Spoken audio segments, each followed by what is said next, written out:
ben sesleniyorum size.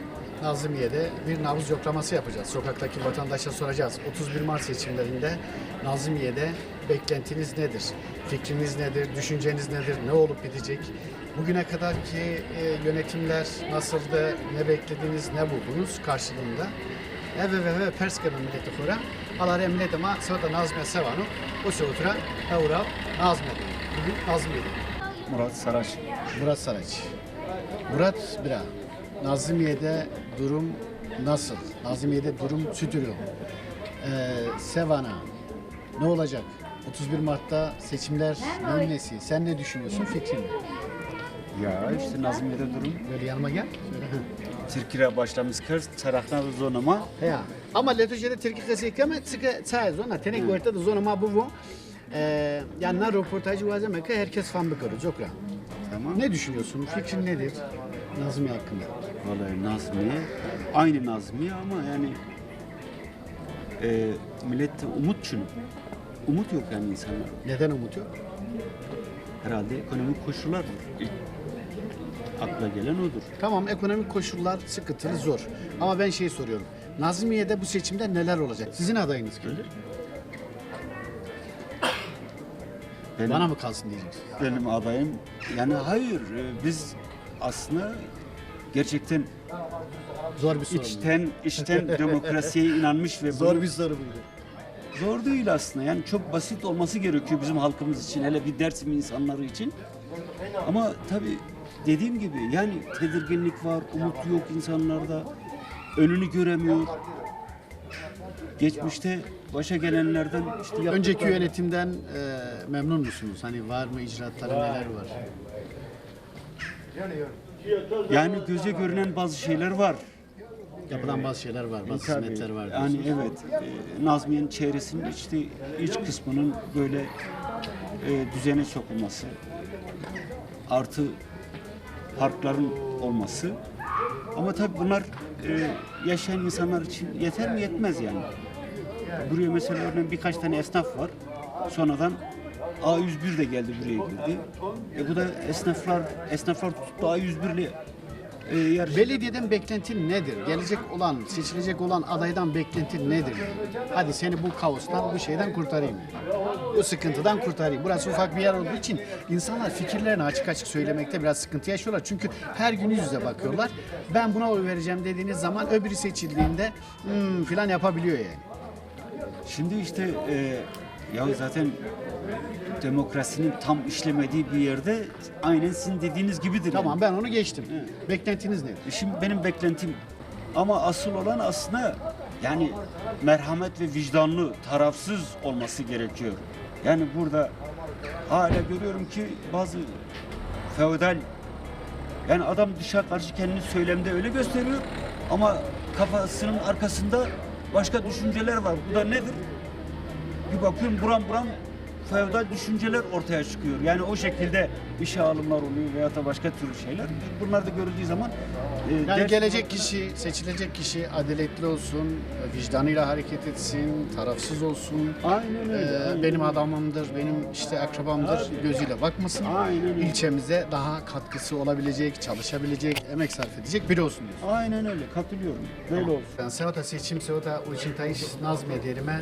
Filmle kora kısıykım, millet kora kısıykım, kula kora kısıykım, alara Sevata'na seçim Sevata. Nazmiye'de röportajlarımız devam ediyor. Ne düşünüyorsunuz? Bir seçim geliyor, 31 Aralık'ta bir seçim var. Sizin fikriniz nedir? Bak seçim 75 yaşına Benim girdim. yüzünü görelim, kamera görsün. 75 yaşına girdim.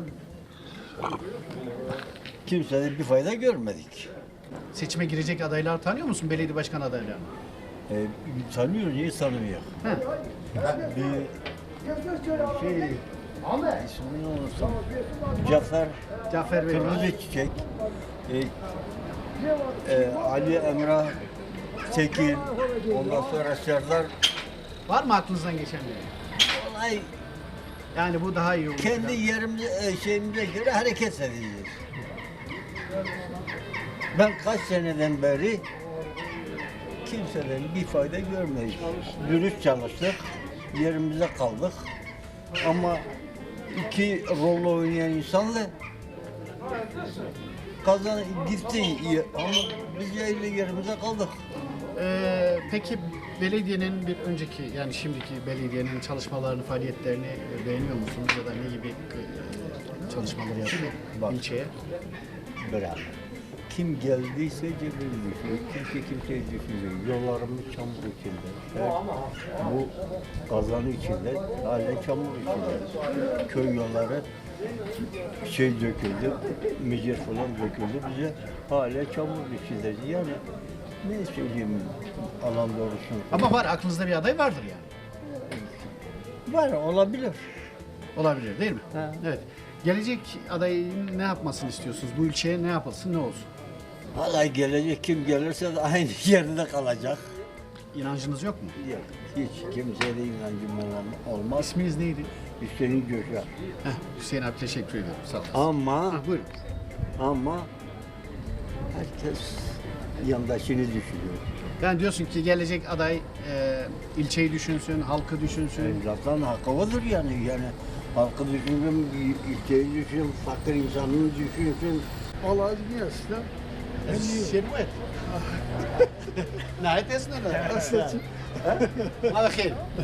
Hani güzel ha. Nasılsın abi, iyi misin? Valla sağ olun. Teşekkür Siz minibüsçülük yapıyordunuz değil mi? ederim. Ben de yatılda okuyordum o dönem. Neydi isminiz? Dedim ki sana. Brüksel he. Minibüsünüz vardı. Öyle aklımda kalmış yani. Değil mi? Ma TV'den geldik. Heh. Bu 31 Mart seçimlerinde ne olur? Ya da Nazmiye için sizin beklentiniz nedir? Düşünceniz nedir? Valla abi beklentim güvenim yok kimseye. Aslında Niye güvenemiyor? Ya abi ne bileyim yani söylüyorlar ama sonda sözüne sahip çıkmıyorlar. Şimdi gizli bir oydur. Bana he diyorsun ama oraya gittiklerini bilmiyorum ki kime vereceklerini. Bir insan göründüğü gibi olacak. Böyle yanıma gel abi. Ya Kamera seni çeksin. ya he ya yok. Tamam mı? Yani benim vicdanım götürmüyor, bilmiyorum. Ben birisine söz verdiğim zaman onun sonunun yerine durmam lazım. Umudun yok mu?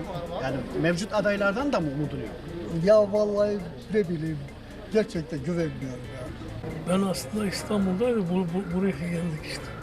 Ne kadar oldu geleli? Epey oluyor yani. Memnun musun? Şu anda Yani şey diyor musun ya iyi ki gelmişiz kardeşim ne kadar güzel. yani kendi köyümüz var ama arazimiz var, şey var, evlerimiz yıkılmış öyle duruyor. Köyüne dönemedin yani. Burada Toki'de evimiz var da köyümüz öyle, arazimiz öyle duruyor başkası. Var mı Nazmiye'den yana bir umudun? Ha, Konuş korkma lan. Ya bir de ve kasiye mi ka? evet. Ha. Nazmiye'de şu anda her şey pahalı yani şu an. Ben belediyeyi soruyorum. Belediye. Yani kim kazanacak? Ne olacak? Kim Şu anda fikrim yok, ne bileyim. Kararsız mısın? Evet, Daha kararını vermedin yani. yok. Ne düşünüyorsun? Hasan biraz gel yol ver istersen arabaya. Bu 31 Mart'taki yerel seçimlerde Nazilliye'de ne olur ne biter, ne olmalı, fikrin nedir? Ama içimizde feodal yapılar var tabii. Bunlar yine ağır basar öyle düşünüyorum. Ben de DEM Parti 2. sıra İl Genel Meclis Üyesi adayım. Yani biz isteriz ki bizi desteklesinler. Niye bizi desteklesinler? Biz burada yapılacak olan farklı kötü projelere imza atmamak için ben girdim en başta. DEM Parti ittifakına. Nedir peki sizin aklınızdaki projeler? Ya şimdi Bilic bize uzak bir yer değil, yakın bir yer. Hemen burası kilometrelerce yakın bir yer. Hani bu alınan topraklar, satılan topraklar neresini, kim onu almış, kim almamış onu bilmiyoruz en başta. Ki buralarda da olmaması ihtimaller dışında değil yani olacak buralarda da. Hiç değilse bunlara imza atmadan hani öncümenlik şeyini kullanarak imza atmadan tepkimizi göstererek bu projelerin burada oluşmamasını sağlamak için. Hiçbir şey yapamazsak bile bunu yapmak gerekiyor. Tabii kesinlikle. Mevcut yönetim için ne diyeceksin? İcraat falan vesaire neler oldu, neler bitti, Nazmiye neler yapacak? Yani herkes kendisine göre çalışıyor. Ama biz DEM Parti olarak gelirsek daha farklı çalışmalar yapacağımızın garantisini veriyoruz. Adayımız Şükrü hocamız, Şükrü Öztaş yurt dışından gelmektedir kendisi. Kendisi zaten hiçbir maddi gelire ihtiyacı olmayan bir vatandaşımızdır. Sadece ilçemizin çevresini değiştirmek için geldiğini belirtiyor. Yani ben de zaten Şükrü hocayı sevdiğim için sosyalist komünist birisiyim ben de o yüzden Şükrü Hoca'nın yanında yer alıyorum. Bu seçimlerde, 31 Mart seçimlerinde Nazmiye için ne düşünüyorsun? Fikrin nedir, ne olmalıdır ya da ne olacak? Ya ben orada fazla politikadan şey yapmadığım için yurt dışından geliyorum. Oradan burada pek şey Nereden geliyorsun? Almanya'dan, Hangi kentinde? Köln. Köln'den Ve geliyorsun.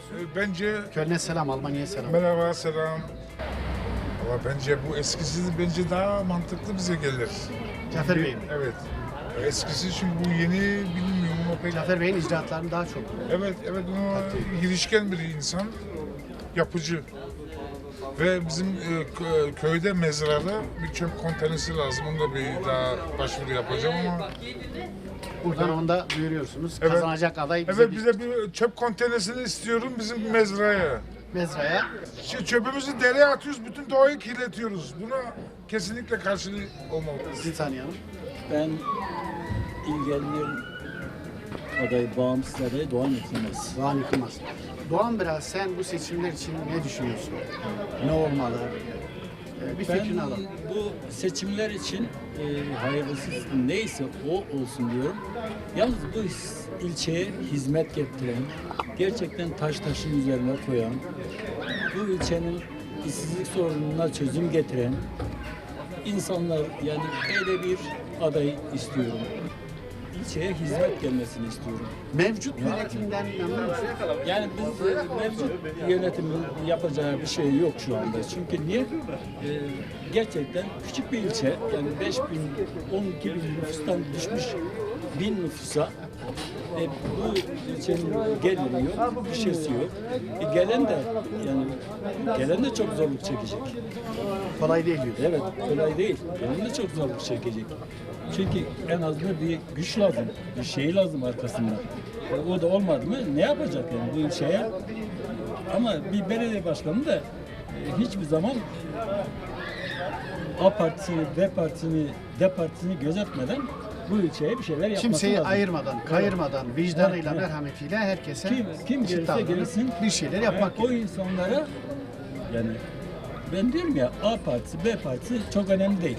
Belediye başkanının partisi olmaz. Seçimlerde bu ilçedeki en büyük sorun, problem nedir mesela? Yani en büyük problem burada işsizlik, yol, su. Su sorunu var mı? Evet, su sorunu da var. Yani gerçekten su sorunu da var. Tamam. İşsiz gençlerimiz var. Yani bir sürü sorun var. Tamam, teşekkür ederim. Ben teşekkür ederim. Hayırlısı Allah'tan bir şey değil mi? Efendim Cafer Kırmızı Çiçek. Siz Cafer diyor. Ayıpsın ya. Ben o adama çalışıyorum, o adama oy veriyorum tabii ki canım. Neden Cafer? He? Neden Cafer Bey? En azından CHP'lidir. Öteden ben... Cafer Bey şu an CHP'li değil. Tamam, Bağımsız adam. ben CHP'liyim. Şu anda bağımsız, ben de bağımsız. Yarın o bir gün tekrar CHP'liyim.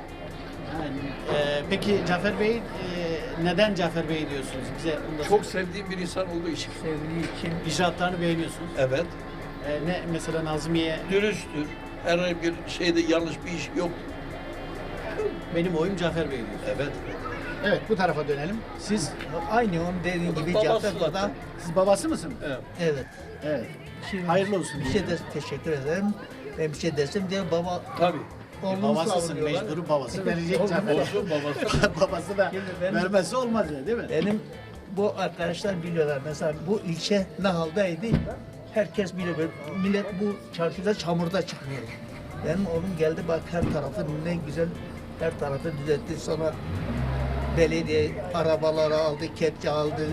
Her tarafı yani şeye çevirdi. Eskiden Peki nedir bu ilçede eksiklik? eksik istememizliktir. İstememezlik. Yani bunu Cafer'i diyor yıkalım kim alırsa alsın istememiz. Kaç dönemdir Cafer Bey? 3 dönemdir. 3 dönem. Evet. Sizce bir belediye başkanı kaç dönem yapmalı? İyi olursa devamlı yap. Şimdi hizmet getirirse bak arkadaş da biliyor benim oğlum 3 devre yaptı.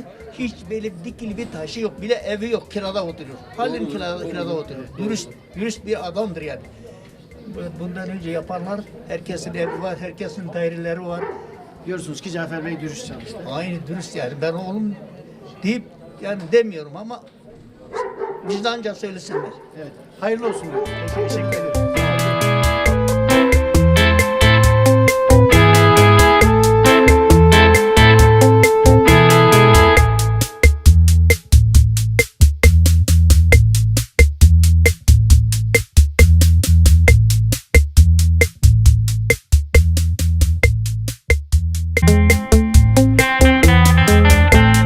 Kürt müsün, sen Alevi misin, sen sıfırsın. Bu ilçenin kaderi böyle yani. Kürt olsun, Alevi kesimi olsun. Bu kaderidir yani. Başka bir şey değil. Buradaki sorunlar, problemler neler peki? Ne gibi abi? Yani gördüğünüz, gözlemlediğiniz problemler neler? Belediye yönetiminden dolayı mı diyorsunuz? Yok yok. Yani var olan sorunlar mesela. Yani ne bileyim yoluymuş, suyuymuş, bilmem. Ya su sıkıntımız yok ama ben demin de söyledim. Ben bir belediye başkanını suçlamıyorum. Çünkü bütçe yok. Ben de isterim burada arabamla geçerken bir çukura düşmeyeyim. Sosyal ya da- hayat nasıl? Sosyal hayat sıfır. Ben esnafım. Sattığım malı yerine koyamıyorum. Yani biri aldığı mal ertesi gün onun. Göç de var değil mi yani? Tabii ki. Dersim'de genç kalmadı ki. Dersim'de genç kalmadı. Dersim'de genç kalmadı. Hayat pahalılığı sıfır. Dersim'de yoğun bir göç var. Yani merkez başta olmak üzere ilçelerden gün geçtikçe gerçekten de nüfus erimekte. Niye peki böyle? Ya da ne yapılmalı? Bunun için bir önlem ya da önlemler alınmalı mı? Tabii ki alınmalı. Ya da kimler harekete geçmeli? Bu göç tersine çevrilebilir mi? Zaten ARK olarak bizim de bu sene o oyunumuzun ismi Kanada'ydı. Yani Kanada'ya göç eden 7.000-8.000 genci ya da Kanada'ya ya da işte göç edip gidip iltica edip oralarda sıkıntılar yaşayan insanlarımızı ve değişen demografik yapıyı gündeme getiren bir oyundu. Dika kome ma kheydi ve ma khore kısle derime kısle de perskeme kome khore perskeme alari na Mart'ta seçimde durum çavutsko geganenia zonama van ama Türkiye perskonka herkes fan bu göre belki ta zormanyo zonu ama formatı mativi sma zonu zonama. Merhabalar, tanıyalım biz sizi. Alaaddin Eker. Alaaddin Bira, sen bu seçimlerle ilgili ne düşünüyorsun? Aklında ne var? Yani ilk önce şunu söylemek istiyorum. Eğer bu seçim olacaksa ilçenin sorunlarına duyarlı, çözüme odaklı ve ihtiyaç temelinde bir politikanın geliştirilmesi gerekir. Merkezi hükümetin de burada ciddi anlamda eksikliği var.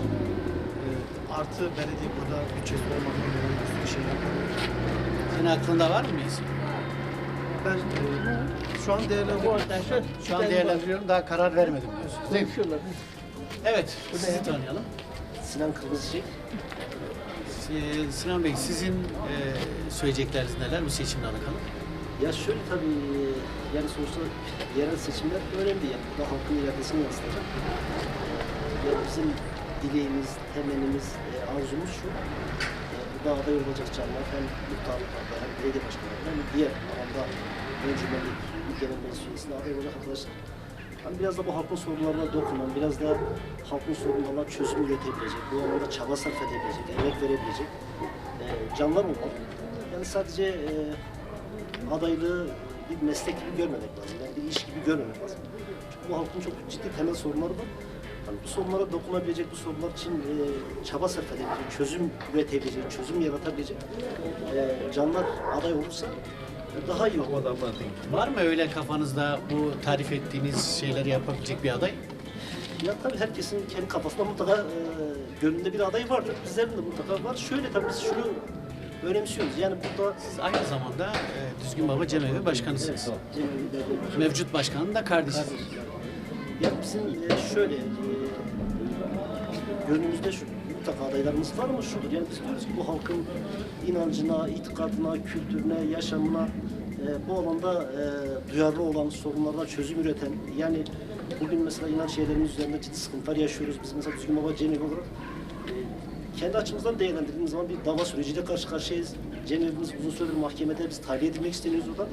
Mesela biz bakın oyumuzu kullandığımız zaman şuna bakacağız. Yani kim açık açık bu inanç yerini açan davaya karşı duruyorsa, kim işte kapımıza Düzgün Baba Cemevi kapısına uzundan bu silahlarla dayandığında kim yanımıza durduysa biz bunları göz önünde bulundurarak oyumuzu kullanacağız. Yoksa yani boş vaatler veren, sadece insanları günübirlik motive eden, yani seçime yönelik motive eden söylemlere esas alıyoruz. Biz de biraz küçük bir yer, insanların pratiğine bakacağız.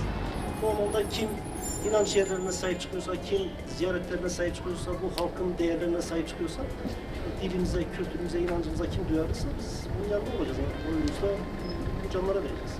Teşekkür ederim. Yani ben de Nazımiyeliyim.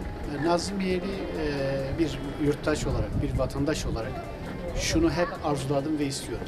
Burada seçime girenlerin hepsi birbirinin insanı, yani bu ilçeden. Hepsi dost, akraba, bir şekilde iletişimleri var.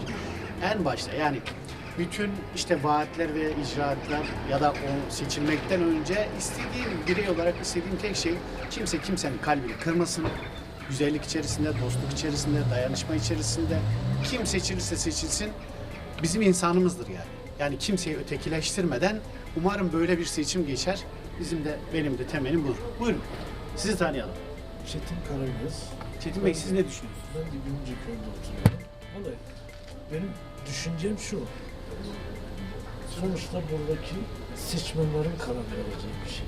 Yani benim mantığıma hangisi geliyorsa daha iyi hizmet halkına sunan benim gönlümde hep ondan yanadır.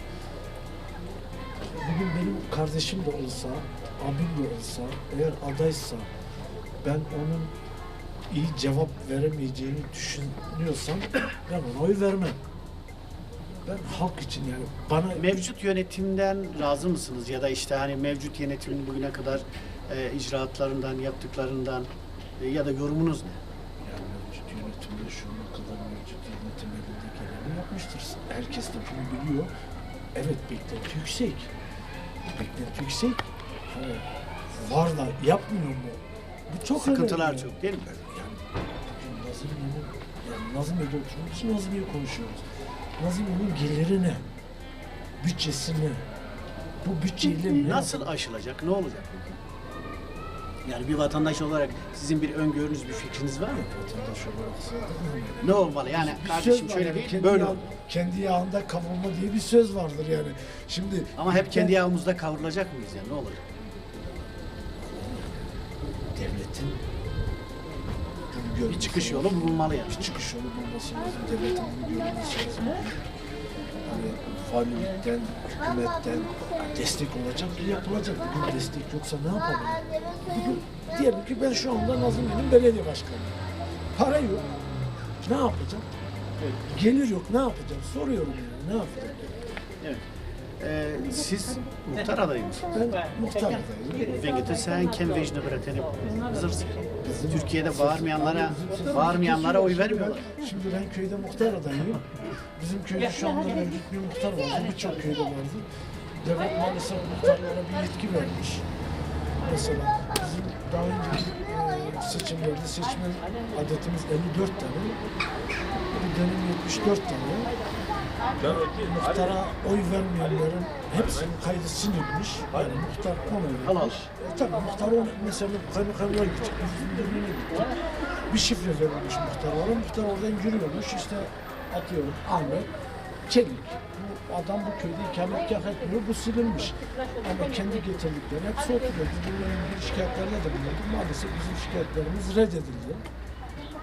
Neyse buradan da duyurmuş olduk. He, Böyle ama bir ben problemi, şunu bu tarz söylüyorum problemler de var değil mi? Yaşanıyor. Burada yaşayan insanlar buranın kaderini belirlemeli. Evet. Bugün ilçe de aynı şekil, köy de aynı şekil. Köyde yaşayan insan, burada yaşayan buradaki muhtarını seçecek. Burada yaşayan buradaki belediye başkanını seçecek. Dışarıda gelen buranın kaderini belirlememesi lazım. Kesinlikle aynı fikirdeyim. Evet. Teşekkür ediyorum. Talebimiz bu yani. Teşekkür ediyorum. Zaten demin de söylediğim gibi ben MATV'ye başkan adaylarını hep beraber konuk edip onlara sorular sorup onların da karşılıklı fikir tatillerinde bulunmalarını istiyorum. Davetimizi de yakın bir zamanda kendilerine yapacağız. Yüz yüze oturup güzel kavga etmeden, tartışmanın boyutunu, dozunu artırmadan kardeşçe, birlik içerisinde fikirlerini beyan etsinler ki halk da ona göre seçimini yapsın diyoruz. Devam ediyoruz. Röportajlara devam ediyoruz. Evet, aynen. Teşekkür ediyorum. Görüşmek üzere. Sağ olun. Eyvallah. Kana ses şunu hal çef durum. Bu bijek mange vorek psing piorolini. Yarın da idare kendine dedi. Ya. Koyta tavanla deverim hani. Devedim hani. Ha dev kamj dev. Hodikti. Hodik tera. Nam tusko? Cahit. Cahit. Hatta tıkanma zona makası kartar değil mi Türkiye ben? Ya. Cahit Bira, sen bu seçimler için ne düşünüyorsun? Nazımiye'de ne olur ne biter? Nazımiye'de kesin bir şeyler olur. Bir şey olmadıysa bir şeyler olur. Evet kesin bir şeyler olur. Nedir? Gönlün kimden yana? Kafanda bir aday var mı? Ya da mevcut yönetim için neler söyleyeceksin? Kafamda tabii ki bir aday var. Adaylar daha çok... Bu adayı öğrenebilir miyiz yoksa sakıncası var mı? Onu şimdilik açıklamak istemiyorum. İsminin baş harfini söyle biz. Yok, ona da gerek yok. Çünkü gerek yok ona. Tamam, tamam eyvallah. Küçük bir yer. Evet, küçük bir yer. Dedik geçtik. Evet. Maalesef böyle bir şey. Evet buyurun. Ya adaylar, Nedir? adaylar aslında şöyle yani normalde böyle yerel yönetimlerde, böyle ufak yerlerde muhalif olan partileri genelde iktidar çalıştırmıyor. Ya da katkı sunmuyor. Söz sahibi olmasını istemiyor pek. Daha çok kendisi. Kimin şansı daha fazla? Senin bakış açın ne? Ben onu kestiremeyeceğim. Onu kestiremiyorum çünkü daha bir ay var seçime. Seçim yeni başlar aslında. Belediye konusunda tabii işte yerel yönetimler hani biraz hükümetin istediği kendisine yakın olanlara destek veriyor. O yönüyle aslında Mevcut yönetim hani icraatları var mı? İyi çalışıyor mu? yok zannetmiyorum yani pek yani ilçe pek değişen bir şey yok ilçede. İlçenin kaderi değişmiyor. Yok ilçenin kaderi değişmiyor çünkü biraz şeyle ilgili ya. Biraz çok kişinin bulunduğu partiyle ilgili, kendi birikimiyle ilgili, ne değiştirmek istediğiyle ilgili zahmete girmek istemiyor. Ben öyle görüyorum. Yani işte buranın yerel yönetimi, belediye başkanı işte daha önce Kemal Bey'i finanse ediyordu. O da artık yok. Seçmede biraz kararsızlık var görüyorum. O açıdan pek bir şey değiştirdiğini zannetmiyorum. Anladım. Teşekkür ederim. Ben teşekkür ederim. Bence çok küçük. Çok küçük mü? Peki işsizlik mi var? Yani herkes çalışıyor mu? Herkes ekmek getirebiliyor mu evine? Baban ne iş yapıyor? Ekmek eve getiriyor yani. Baban tam ekmekçi. İyi yere sorduk. Babası ekmekçiymiş. Eve ekmek getiriyormuş. İyi. Sen? Kahve. Senin baban kahveci mi? Evet. Kahveni sayın. Peki sen belediye başkanı oldun. İsmin neydi? Armen mi? Armen ne yapacaksın bu ilçeyi? Biraz büyük yapacağım. İlçeyi, Küçük de olacak. ilçeyi büyütecek misin? Evet. Bak mesela burada sinema izleyebiliyor musunuz? Tiyatro izleyebiliyor musunuz? Bunlar istemiyorsunuz. İstiyorum ben.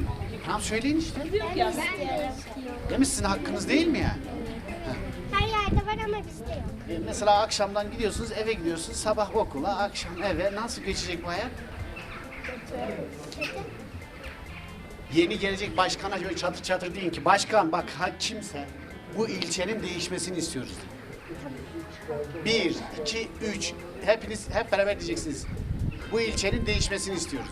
1, 2, 3. Bu ilçenin değişmesini istiyoruz. Teşekkür ederim. Devam ediyor. Seçim arabaları da gezmeye devam ediyor. Bir tanıyalım sizi. Benim ismim Alişan Yılmaz. Alişan Yılmaz. Evet, Alişan Nazımiyye'de Bira. malıyım. Cenaze hizmetlerini yürütüyorum. Evet. Alişan Bira, Nazımiye'de ne olacak, ne bitecek 31 Mart seçimlerinde? Valla şu anda ortada gidiyor. Kimin kazanacağı da halk tarafından netlenmiş değil. Kararsızlar var, kararsızlar belirleyecek. Şanslı olarak gördüğün adaylar kimler? Şu anda kimseyi görmüyorum. Ortada görünüyor çünkü kararsızlar çok. Kararsızlardan dolayı tam net şey çıkarmak zordur. Ama bizim beklentimiz, dileğimiz odur ki yoluna, ikrarına, ibadetlerine, doğasına, çevresine sahip çıkan birinin gelmesi isteğimiz ve dileğimizdir. Yani özellikle itikatlarımız, inancımız, kültürümüze... Mevcut yönetimden memnun musunuz? Yani çok sıkıntılı bir değil. Şu ana kadar iyiydi. Çok da sıkıntılı değil. Evet. Gelecek olanlardan da beklentiniz budur. Yani bu ilçede değişiyor mu bir şeyler ya da değişmeli mi? Ya ne olmalı? Vallahi ilçede değişen hiçbir şey yok. İlçe sanki 50 yıl geriye gitmiş. Yani ben mesela 1985'te falan buradan bir İstanbul'a gittim. O zamanki ilçemiz çok kalabalıktı. Çok daha böyle neşeliydi, cıvıl cıvıldı. Burada bu caddede komple yolcu öğrenci doluyordu, insan doluyordu. Burada geçmek neredeyse zordu, imkansızdı. Ama şu anda görüyorsunuz kimse yok, çoğu harabe olmuş, sanki böyle savaştan çıkmış bir ilçeye dönüşmüş. Çok böyle şey Ne olacak yok yani? Hep böyle mi gidecek? Ne olacak yani? İnşallah hep böyle gitmez yani, birisi gelir de kurtarır. Biz şu anda kurtarıcı bir melek arıyoruz. Birisi gelsin de bu ilçeyi kurtarsın, çünkü ilçe gerçekten çok harap olmuş. Göç de veriyor değil mi? Çok aşırı göç var, çünkü kimse yok, yani çok aşırı göç var. Bu Özellikle- vatandaş olarak içinizi sızlatıyor. Tabii içimiz çok sızlıyor, yani kimse yok, evlerin çoğu harabe, çoğu boş, hiç kimse yok. Yani bizim özellikle dışarıda yaşayan insanlarımızdan beklentimiz odur ki bir an önce bu ülkeye sahip çıksınlar, bir an önce kayıtlarını buraya alsınlar, burada ev yapsınlar, burada barınma yerleri yapsınlar ve buralarda Sahip çıksınlar. sahip çıksınlar. Gerçekten sahip çıkmaya muhtaç bir ilçeyiz. Yani bizim dışarıdaki iş adamlarımızdan, zenginlerimizden beklentimiz odur ki bir an önce bu ilçemize bir el atsınlar ve buraya bir an önce toparlansınlar. Yoksa başka türlü mümkün değil. Kendi yerli halkımızın da gücü yok. Gücü olmadığından dolayı maalesef geriye doğru gidiyoruz. Teşekkür ederim. Ben de teşekkür ederim. Bir genç olarak beklentilerin nedir? Yani seçilecek olan belediye ilçemiz başkanından. günden güne küçülüyor. Yani gençler özellikle çok göç veriyor. Okul okumaya giden bir daha geri gelmiyor. Yani iş olanağı az. Öncelikle iş çok sıkıntı. Bu gibi şeyler hallolmasını istiyoruz. Bu şekilde. Mevcut yönetimden memnun musun? İyi çalışıyor mu? Yani onun hakkında bir yorum yapmak istemiyorum. Bu şekilde. Kafanda bir aday vardır herhalde. Var evet. Adayı da söylemeyecektim muhtemelen. Yok onu söylemem evet. Söylemeyecekler çünkü Ben değişmiyor. esnafım burada evet. Esnafsınız ama kafanızda bir aday var. Öyle. Biz de diyoruz ki hadi hayırlısı. Teşekkür Değil mi? Teşekkür ederim. Sağ olun. Rica ederim. Mevcut yönetimden kesinlikle memnun değilim. Bunun birçok nedeni var. Ondan dolayı değişim Neden memnun iyi olur. değilsin? Genel anlamda tekçi bir düşünce var. Toplumu tamamını benimsemeyen, tek taraflı yönetim. Bundan dolayı değişmesini istiyorum. Yani, Değişmesini istiyorsun. Senin aklında bir aday var mı? Tabii ki var. Ali Emrah Tekin. Ali Emrah Tekin Evet. diyorsun. Genç. Neden genç, Ali genç, Emrah? Genç bir arkadaşımız. Bilgili, birikimli, donanımlı. Bununla Nazmiye'nin daha iyi yönetileceğini düşünüyorum. Beklentilerin nedir? Beklentilerim çok bunu sıralamaya kalkarsak şu anda sıralamamız mümkün olmayacak. Ancak tabii ki belediyenin de gelirlerini de göz önünde bulundurmamız lazım. Nasıl beklentilerimiz ne olur? Bütün halkı kucaklayacak şekilde. Ne bileyim yani dediğim gibi daha birçok şey sayabiliriz ama öncelikli olarak Nazimiye'nin handikaplarından bir tanesi şey midir? Herhalde aşamadığı şey bir adamcılık ya da bilmem Yani, işte yani, böyle yani, bir var yani, mı? Yani ben maalesef, söylenenleri tabii, duyuyorum tabii, da böyle bir maalesef. handikap var mı? maalesef olmuyor. Var mı? Var. Sizi tanıyalım. Ben Hanifi Çelik abi. Hanifi Çelik. Hanifi Bira sen ne düşünüyorsun? Vallahi düşünmedeyken arkadaşın dediği gibi biz Emrah Tekin dediği gibi 2 tane üniversite bitirmiş. 2 tane dili var. Hem Almanca hem İngilizce dili var. Geçmiş dönemde Allah rahmet eylesin. Babası burada belediye başkanıydı. Çok değerli bir insandı. Şu anda çocuğu adaydır CHP'den. Biz onu destekliyoruz. Ama tabii ki burada adamcılık da oluyor şu anlık. Ayrımcılık olmuş. Seçimlerde ne oluyor? Yani nasıl gidecek? Gidişat nedir? Ya gidişat derken şu anda CHP'nin adayı adayı daha güçlü olabiliyor. Evet. Siz şansı şeyden görüyorsunuz. Emrah Tekin'den buluyoruz. Emrah Tekin'den Evet. buluyorsunuz. Tamam. Teşekkür ediyorum sizlere. Ben size teşekkür Ha. Nika derazeyran perskar var ki beni bulaştırma. Ben de dedim sen zaten bulaşmışsın. Oy kullanıyorsun yani. Bulaşmadık diye bir şey yok. Beni bulaştırma. Namı Tötsku. Cömert. Cömert soyadı Uluşan. Cömert Uluşan. Cömert Biren sen bu seçimde ne olur ne biter? Nazmiye için ne düşünüyorsun? Vallahi Yılmaz Bey şimdi Nazmiye konusunda ben bir şey düşünmüyorum. 35 seneden beri yokum. Bu sene geldim buraya. Neredesin? İstanbul'dayım. 35-40 sene. Yani buraya taşındın mı? Yeni taşındım işte bu sene. Oy kullanacaksın. Tabii ki oy kullanacağım da. Fakat daha kimseyi doğru dürüst tanımıyorum. Daha netleştirmedin. Netleştirmedim daha. Sende de şey psikolojisi yok değil mi abi? Ne o? Mesela Nazmiye'de şunu gördüm. hani düşündüklerini rahatça söyleyemiyorlar. ben söylerim, sıkıntı yok. He, yani sor, ben seni söyleyeyim. tenzih ediyorum. He. Yani şöyle bir şey. Söyleyenler var birkaç kişi belki ama küçük bir yer aslında onlar da anlıyorum ama bence bunu aşmak gerekiyor. Yani ya A partisine vereceksem A partisine, B partisine vereceksem B partisine ya da benim adayım budur. Neden budur? Bundan dolayı. İşte donanımlıdır, işte bilmem nedir ya da eski başkanı seviyorum çünkü niçin seviyorum? Yaptıklarından dolayı bilmem ne. Yani bir yorum yapma hakkınız var sizin.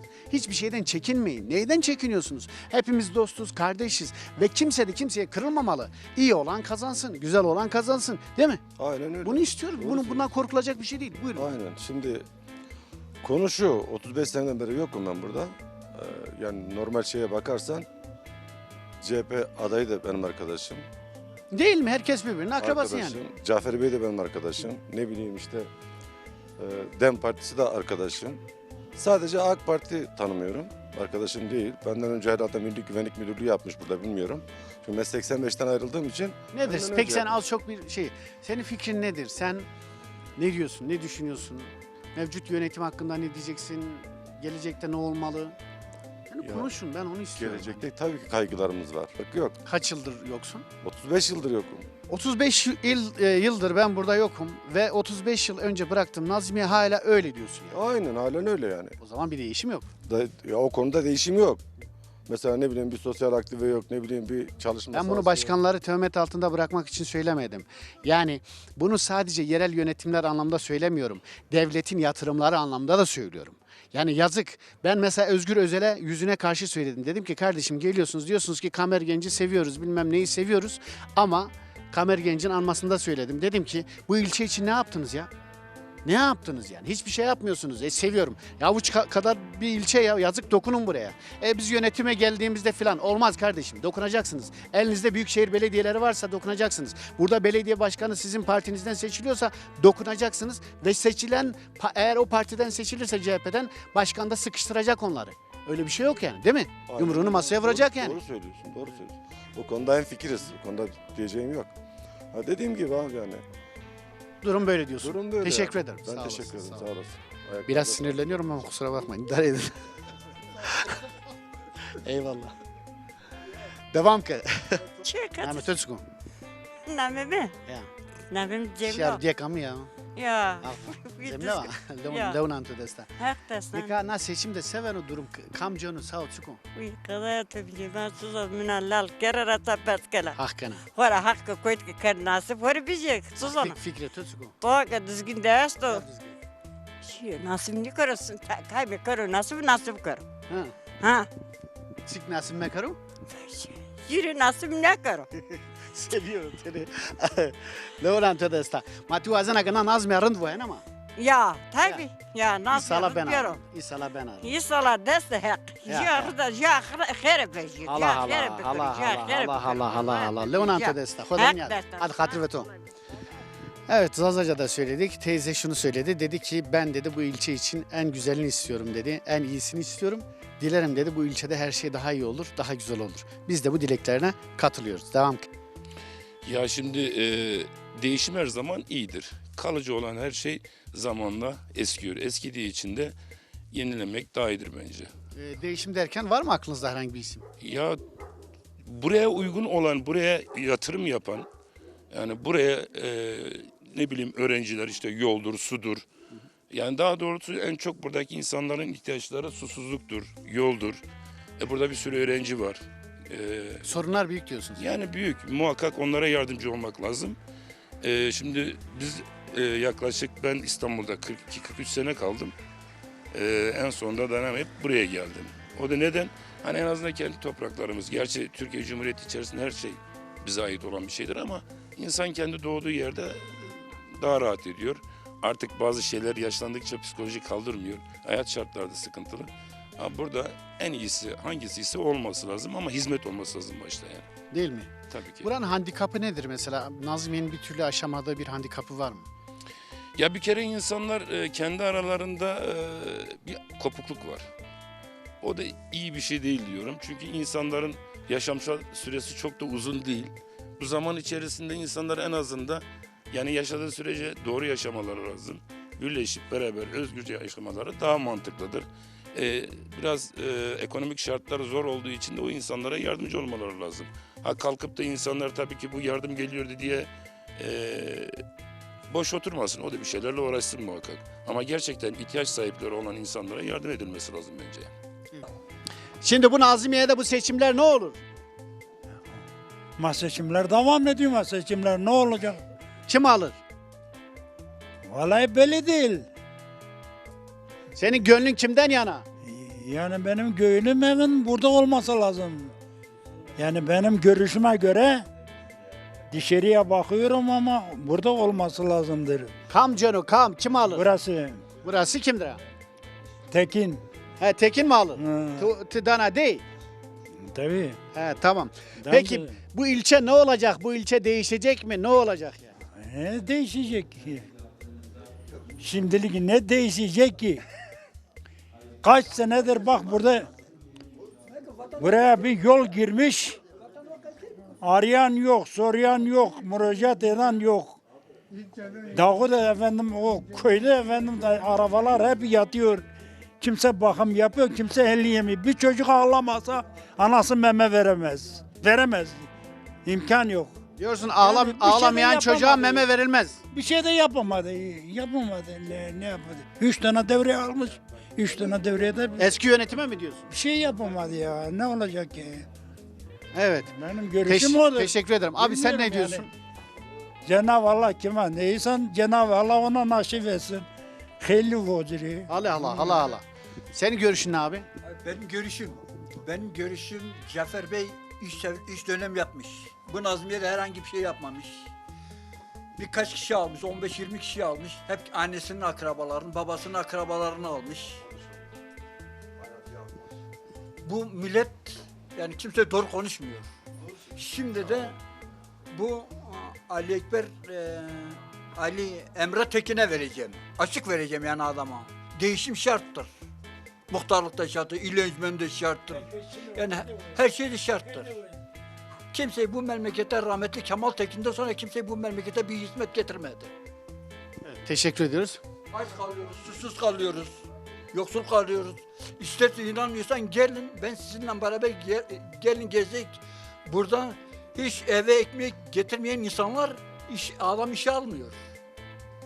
Adam seni oyla tehdit ediyor. Adam seni oyla tehdit ediyor. Ya bana oy verecek ya ben seni işe almayacağım. Yani böyle bir şey var mı? Kanunda, adalette böyle bir şey var mı?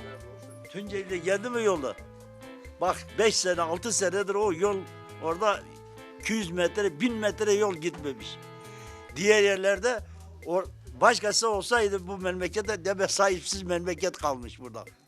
Tunceli yolu, Nazmiye'nin bu Flemorya'ya giden yol 6 yıldır o yol orada bekliyor. Müteahhit alıyor, gelip orada çayını içiyor, bir kepçe getirir, dozer getirir. Peki o yolu belediye mi yapıyor? Ama belediye yapmıyor. Devlet yapıyor. Belediyeden beklentiniz nedir? Yani oradaki belediyenin mesuliyeti nedir? Belediye kendi belediyenin şeysinde iş yapıyor. Ama garibana bir el atmıyor. Garibana bir el atmadığı takdirde ne olacak? Gariban yerde kal. Kim zenginse onun çocuğu alıyor. Kim durumu iyiyse bir evde 2 kişi alıyor. Bir gariban çocuğu işsiz, güçsüz orada kalıyor. Gidip yalvarıyor. Ben de işsiz mi? Ya ne olur? Ya bir ekmek. Bu işkur var. Bu işkurda beni de al. Almıyorlar. Kendi adamını alıyor. Ama ben diyorum ki buraya böyle hizmet yapan güzel İslamlık fakiri, köylüye sakati ne olursa olsun el atsın. Hangisi olursa olsun.